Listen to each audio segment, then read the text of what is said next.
Minimum balance नहीं है आपके खाते में तो कुछ पैसे कटेंगे।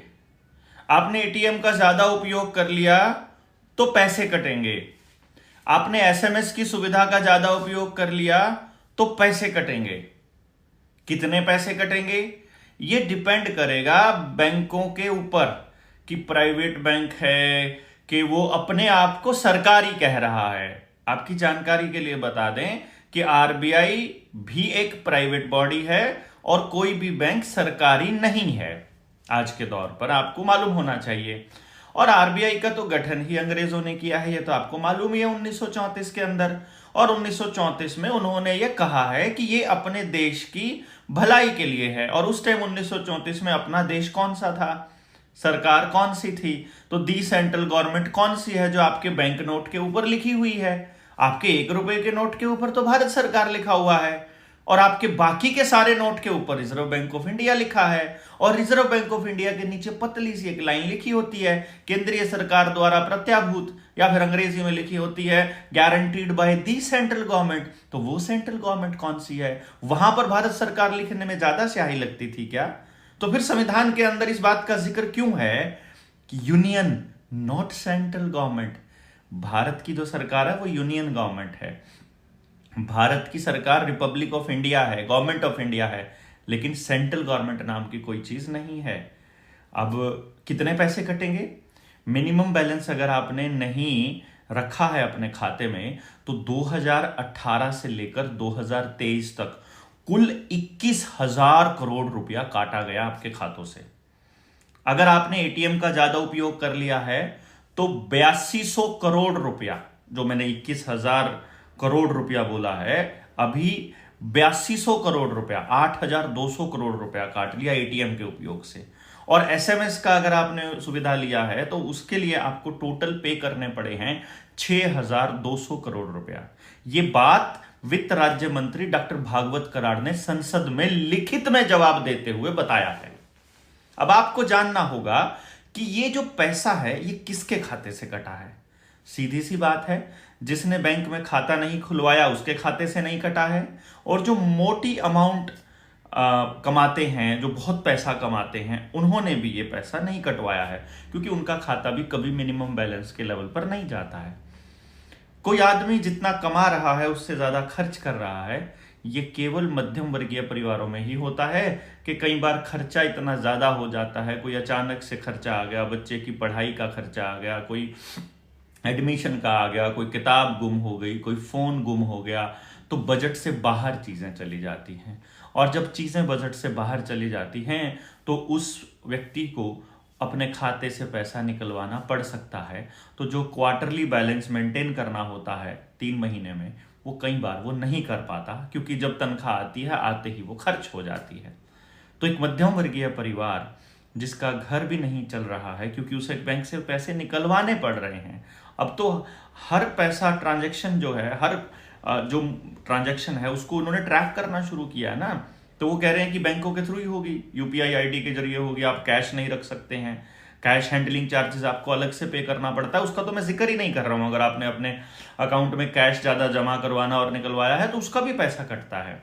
आप क्रेडिट कार्ड की पेमेंट कैश से कर रहे हैं उसके भी ज्यादा पैसे कटते हैं, वो मैं अभी जिक्र नहीं कर रहा हूं। ये जो 35,500 करोड़ रुपए की मैंने बात की है ना, ये तो सिर्फ 3 सर्विसेज के हैं कि एवरेज जो क्वार्टरली बैलेंस है वो, मिनिमम जो बैलेंस है वो मेंटेन नहीं हुआ है, एटीएम का प्रयोग ज़्यादा हुआ है, या एसएमएस की सुविधा ली है। बाकी का कैश हैंडलिंग चार्जेस मैंने इसमें इंक्लूड नहीं किया है। तो अब आप सोचिए कि ये मध्यम वर्गीय परिवारों से अगर 35,500 करोड़ रुपया सरकार लूट चुकी है तो क्या ये किसी कानून के तहत है? अभी अगला सवाल बनता है, क्या इसका कोई कानून है? जब हम आरबीआई के पास पहुंचते हैं और जब हम आरबीआई से पूछते हैं या आरबीआई की गाइडलाइंस को देखते हैं, तो आरबीआई ने 26 दिसंबर 2002 में एक गाइडलाइन जारी की थी कि किसी के भी खाते से कोई पैसा नहीं काटना है। लेकिन उसमें एक लाइन ऐड कर दी कि ट्रांसपेरेंसी मेंटेन करने के लिए, अपने खर्चे निकालने के लिए और अपने अकाउंट्स की मेंटेनेंस का खर्चा भरपाई करने के लिए बैंक अगर पैसा काटना चाहता है तो कस्टमर को बताकर काटे।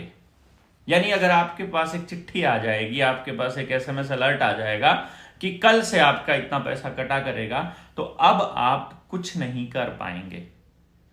अपने ही पैसे को जमा करवाने का भी पैसा आप दोगे और अपने ही पैसे को निकलवाने का पैसा भी आप दोगे।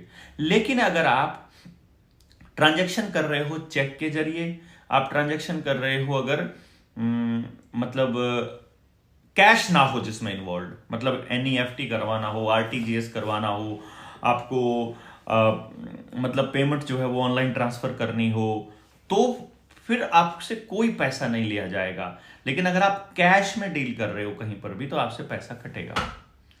ये खेल यहां से शुरू होता है कि आपको पैसे की जरूरत कम से कम महसूस हो और आप उन डिजिट्स को ही पैसा मानने लग जाओ जो बैंकों में लिखा हुआ है।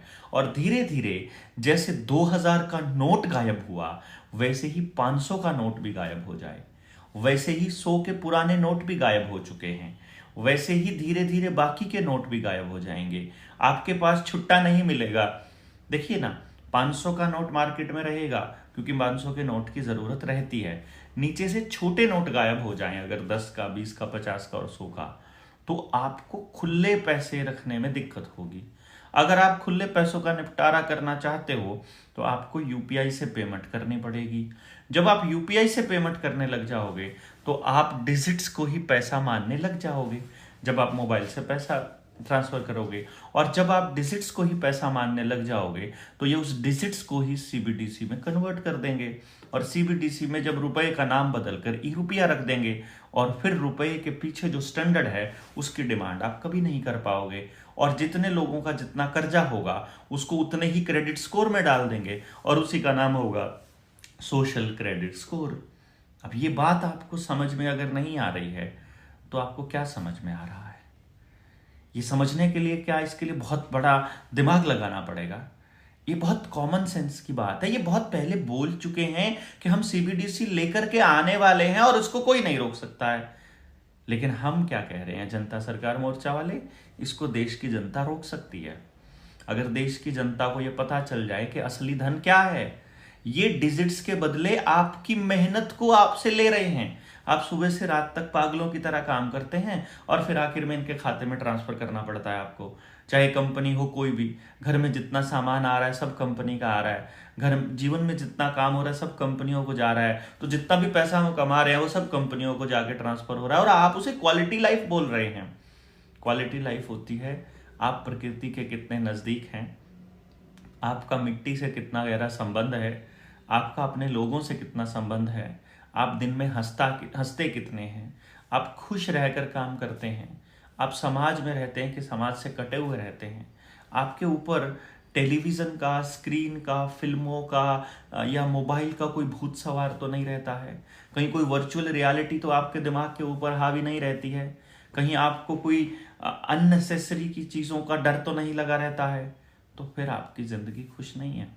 सड़क पे चलते हुए अगर आपको ऑनलाइन चालान का खतरा लगा रहेगा, अगर आपको हर समय ये ध्यान रहेगा कि मेरे किस चीज़ के ऊपर चालान कट जाए, मेरी गाड़ी की हेडलाइट ठीक नहीं है, मेरी गाड़ी के नंबर प्लेट ठीक नहीं है, मेरा अकाउंट बैलेंस ठीक नहीं है, मेरे लोन की किस्तें कटनी बाकी रहती हैं, मेरे परिवार में झगड़ा हो रहा है, मेरे बच्चों को मोबाइल की आदत पड़ी हुई है, ये सब चीज़ें अगर आपके दिमाग में हावी रहेंगी तो आप खुश कैसे रहेंगे? और जब आप खुश नहीं रहेंगे तो अपने परिवार को खुश कैसे रख पाएंगे? और जब आपका परिवार खुश नहीं है तो फिर आपके जीवन का मतलब क्या है, ये समझना पड़ेगा। अगर आपको असली धन की तरफ जाना है तो आपको जानना पड़ेगा पशुधन असली धन है, उत्पादन असली धन है, जमीन असली धन है, आप असली धन है, हम असली धन है, ये समाज असली धन है, ये डिजिट्स धन नहीं है। और जमीन को हथियाना कॉरपोरेट्स का अगला टारगेट है और ये किसी भी कीमत पर एक्वायर करेंगे। आपके बच्चों को विदेश भेजने के नाम पर, आपको मोटी रकम देने के नाम पर 1 करोड़ रुपया दे देंगे। 1 करोड़ रुपया बैंक से निकलवा कर दिखाइए, कैश ही नहीं है बैंकों के पास। अभी आपने आज का प्रकरण सुना, आज 4 तारीख है, 4 दिसंबर। आज का प्रकरण सुनोगे तो आपको पता चलेगा। पलवल की जो टीम है, नूंह की जो टीम है, अपने जो जनता सरकार मोर्चा के साथी हैं भाई सोमदेव, उनको उनको बैंक में जा करके बैंक वालों से सवाल पूछना था कि तुमने गाड़ी उठाई कैसे। उनके एक साथी हैं प्रदीप, उनकी गाड़ी को उन्होंने उठा लिया। कैसे उठाया? देखो, मैं जो बात हमेशा से कहता आ रहा हूं, इसको समझिए आप। उसकी गाड़ी को कैसे उठाया कि ये किसके किस्तों के इसके नाम है गाड़ी, प्रदीप के नाम है। गाड़ी कोई और चला रहा था, उसका कोई दोस्त था, रिश्तेदार था कि कौन था, आई डोंट नो, लेकिन कोई और चला रहा था। उससे पूछा गाड़ी किसकी है? बोला प्रदीप की है। किसके नाम? प्रदीप की है। इसकी किस्तें नहीं जमा हुई है। उसने कहा जी मुझे तो पता नहीं, मैं तो मांग के लाया हूँ, बात कर लीजिए। प्रदीप से बात करी। प्रदीप ने बात करके बोला कि मेरा बैंक के साथ डिस्प्यूट चला हुआ है और जब डिस्प्यूट क्लियर हो जाएगा हम पेमेंट कर देंगे, कोई दिक्कत नहीं है, हम पेमेंट रोकते नहीं हैं। अब पेमेंट को रोक लिया गया। अब रोक लिया गया तो बैंक का जो रिकवरी एजेंट था उसको मालूम है कि जनता सरकार मोर्चा को पता है कि जब बैंक के साथ डिस्प्यूट चल रहा है तो गाड़ी को नहीं रिकवर कर सकते, लेकिन उस पर्टिकुलर बंदे को नहीं मालूम था। उसने क्या किया, चुपचाप गाड़ी की चाबी उनको पकड़ा दी और उनके कागज पे साइन कर दिए कि ले जाओ, हमें क्या, मालिक की गाड़ी है, ले जाओ। अब हमारे पास खबर आती है कि उसकी गाड़ी तो उठा ली। अरे ऐसे कैसे उठा ली? वो बोले उसने खुद ही दे दी चाबी। अब खुद दे दी तो हम क्या कर सकते हैं भाई। लेकिन फिर भी सोचा बैंक वालों से पूछने चलते हैं। बैंक वालों के पास गए, मेरी बात हुई सोमदेव से। उसने कहा कि हम जा रहे हैं भाई जी। तो मैंने कहा एक काम करना, जब आप वहां जाओ तो पहले 112 पे कॉल करके जाना, क्योंकि ये झूठे आरोप लगा देंगे। 112 पे कॉल करी तो बैंक वालों के साथ तुम्हारा डिस्प्यूट है, हम नहीं आएंगे, ऐसा कहकर पुलिस चौकी जो थी वो राजस्थान की कोई चौकी थी, मैं उसका नाम मेरे दिमाग से निकल गया, उसकी मेरे सामने लिखी हुई पड़ी थी, मैं अभी दिमाग से निकल गया उसका। वो चौकी इंचार्ज जो था वो डीग में पड़ता है, मतलब थाना कौन सा था, आई डोंट रिमेम्बर, मैं लिख दूंगा इसमें। तो वो थाना का जो प्रभारी है उससे जब हमारी बात होती है तो हमने कहा कि आप हाँ इसी में यहीं पर लिखा हुआ है, ये ध्यान आया मुझे, कामा चौकी है ये। कामा चौकी का जो इंचार्ज था वो नहीं आया। अब जब हमारे साथी वहाँ पर पहुँचते हैं बैंक में, जो कि मतलब एक प्राइवेट फाइनेंसर था, उसके पास जब हम पहुँचते हैं तो उनसे पूछा गया कि तुमने गाड़ी उठाई कैसे। तो वो कहता है कि वो झगड़ा आपने देखा होगा, मैंने अपने फेसबुक के ऊपर ही मैंने शेयर किया हुआ है, और उन्होंने पुलिस बुला ली। पुलिस सामने से बैठ के कह रही है कि मुझे हमें पूरा मसला समझाओ, आओ थाने में आ जाओ और हमको पूरा मसला समझाओ। वो पूरा मसला समझाने के लिए पहुंच जाते हैं और वहां जा करके बाकी लोगों को बाहर निकाल के और 2 लोगों को गिरफ्तार कर लिया जाता है। फिर हमने एसपी से बात की। एसपी से बात करके बोला कि तुमने गिरफ्तार कैसे कर लिया और ये मसला ऐसा क्या था, और वो बोल रहा है कि 151 में गिरफ्तार कर लिया। वो कह रहा है कि खुंदक है, तुम्हारा बहुत शिकायत आ रहा है, और ये हमको पहले से मालूम है कि जनता सरकार मोर्चा के लोगों से खुंदक तो ये खाएंगे ही, क्योंकि बैंक वाले हो सकता है कि चौकी को रिश्वत पहुंचाते हो सकता है कि उनको हफ्ता जाता हो कि तुमको हमारे मसलों में नहीं पड़ना है। अब जब बैंक मैनेजर भी था और हमारे साथी भी थे तो बैंक मैनेजर को भेज दिया और हमारे साथी को पकड़ लिया। जब एसपी को फोन किया, एसपी बोला मैं संज्ञान लेता हूं। अब एसपी संज्ञान लेता है तो फिर वो बोलता है जी हमने तो इसको अरेस्ट दिखा दिया है, तो फिर अब हमको एसडीएम कोर्ट में पेश करना पड़ेगा। तो अभी एसडीएम कोर्ट में पेश करके उनको छोड़ दिया दोपहर बाद तक। लेकिन पंगा क्या है, जो सबसे बड़ा पंगा है वो क्या है कि जिसका केस था, हम कह रहे हैं कि यहां से निपटने के बाद सीधे बैंक के दफ्तर फिर से जाइए, पुलिस को मैसेज कर दीजिए, मेल कर दीजिए कि हम वहां जा रहे हैं और अब हम धरना देने जा रहे हैं। तो जिसका केस था वो बंदा बोलता है मेरे घर में तो शादी है, मैं तो वहां जा रहा हूं, आप बैठिए धरने पर। केस किसी और का है, धरने पर कोई और बैठेगा, ऐसा कैसे हो सकता है भाई। इसीलिए हम आपको यह कह रहे थे कि जिसका भी आवेदन लगाना हो उसको पहले पूरी तरह से ट्रेनिंग तो दे दीजिए कि उसको लड़ना कैसे है। मसला जिसका है लड़ेगा तो वही ना। तो जो लड़ेगा उसी के साथ तो जनता सरकार मोर्चा खड़ा होगा। किसी और की लड़ाई हम लोगों को नहीं लड़नी है, ये सारे साथी जान लें। और इसीलिए हमने कहा था, तो अभी हम प्लान कर रहे हैं, ये जो फ्राइडे आने वाला है, आज 4 तारीख है, तो ये समझिए कि 10, 9 और 8 यानी 8 तारीख का फ्राइडे पड़ेगा। तो 8 तारीख से लेकर 8, 9, 10 की हम ट्रेनिंग रखने का प्लान कर रहे हैं। और ये भिवानी में हम प्लान कर रहे हैं, रोहतक भिवानी के आसपास का किसी एरिया में, आपको बता देंगे। आप अपने जो साथी हैं, अपने जिले के जो साथी हैं, उनसे संपर्क कर लीजिए कि इस ट्रेनिंग में मैक्सिमम लोग आएँ। जितने लोग रुके हुए हैं सारे के सारे इस ट्रेनिंग को समझ लें, और फिर हम आपको जगह बता देंगे और फिर इस प्रक्रिया को चालू कर देंगे। ये ट्रेनिंग करने के बाद फिर हम पूरे हरियाणा में एक धन्यवादी दौरा निकालने वाले हैं। तब तक आप सारे साथी अपने अपने जिले के उन साथियों को चिन्हित कर लें जो 19 नवंबर की रैली में पहुंचे थे, और फिर उसके बाद हर जिले में जो जो गांव के साथी अपने गांव में प्रोग्राम करवाना चाहते हैं, उस धन्यवादी दौरे में वो प्रोग्राम्स, वो उस गांव के कार्यक्रम भी हम करते जाएंगे और नए लोगों को जोड़ते जाएंगे। तो चाहे वो 1 महीना लगे, चाहे 2 महीने लगे, इस पूरे की पूरी यात्रा में पूरे हरियाणा को हम लोग कवर करने की योजना बना रहे हैं। इस दौरान आप अपने लोकल जो मीडिया के साथी हैं उनसे भी संपर्क कर लीजिए। अब हम ओपन में आ चुके हैं। अभी तक हमने जितना काम किया है 2 साल में, हमने कहीं किसी को पहले से नहीं बताया कि हमारा शेड्यूल क्या रहेगा। हमने कहीं पर नहीं बताया कि कार्यक्रम कहाँ होगा, ट्रेनिंग कहाँ होगी। जो इंटरनल लोग जुड़ रहे थे उनको हमने जोड़ लिया। अब ओपन लोग जोड़ने की बारी है, और उसको संभालने के लिए डिस्ट्रिक्ट के साथी हैं। डिस्ट्रिक्ट के जितने साथी आवेदन लगाने वाले हैं, हमें पता चला है कि कुछ लोग जनता सरकार मोर्चा के नाम पर पैसे लेकर अपने आप से आवेदन लगा रहे हैं। हम एक लिस्ट जारी करेंगे, केवल उन्हीं साथियों को वो आवेदन गया होगा तो आपका आवेदन लगा हुआ है, नहीं तो फिर जब सुप्रीम कोर्ट में जब हमें अपीयर होना होगा, हम आपका केस एंटर नहीं करेंगे।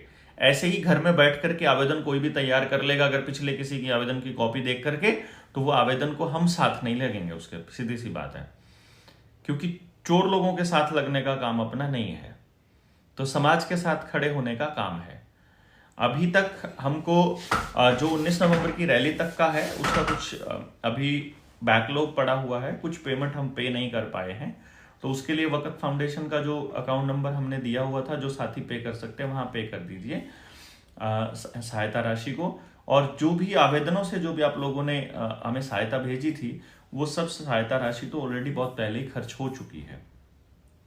तो अगर हम आपसे रिक्वेस्ट करते हैं कि मेरे ख्याल से ये सारा पैसा समाज के लिए ही इस्तेमाल होता है, और वैसे भी सारे बैंक जो हैं वो उड़ने वाले ही हैं। अब हम ये नहीं कहते हैं कि आप हमें दीजिए, हम तो ये कह रहे हैं आप अपने एरिया में समाज को जगाने के लिए इस राशि का इस्तेमाल कर लीजिए। और ये बैंकों ने जो चोर बाजारी करी हुई है, अगर इसका मसला आपको समझना है तो डिस्क्रिप्शन में ये वीडियो दे रहा हूँ मैं, इस वीडियो को देखिए, इसको समझिए, रुपए के खेल को समझिए। ये समझना बड़ा ज़रूरी है आपका। अगर फेसबुक पे आप ये वीडियो देख रहे हो तो कैप्शन में वो समझिए, क्योंकि वो वीडियो का लिंक से आपको मालूम पड़ेगा कि बैंक आपके साथ धोखा कैसे कर रहे हैं।